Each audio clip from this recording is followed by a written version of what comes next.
Hello everybody, so today I will talk about CPA exam. Here is about the answer I just provide in here. First, we need to find original machine.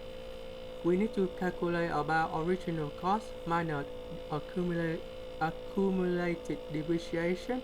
We can find the useful of the original machine. In the new machine, we need to calculate about the total value if we exchange them. So we have 80,000 plus 1,000 plus 2,000, and we got about 83,000 in here. We calculate about the difference in here, and we got about the gain is about 13,000. Now on the journal entry, we will put about machine on and machine new 80,000 and 100,000. About accumulated depreciation, we will put in the debit in here. So we put about cash and debt released from the new machine in here. So we calculate about the gain in exchange is 13,000.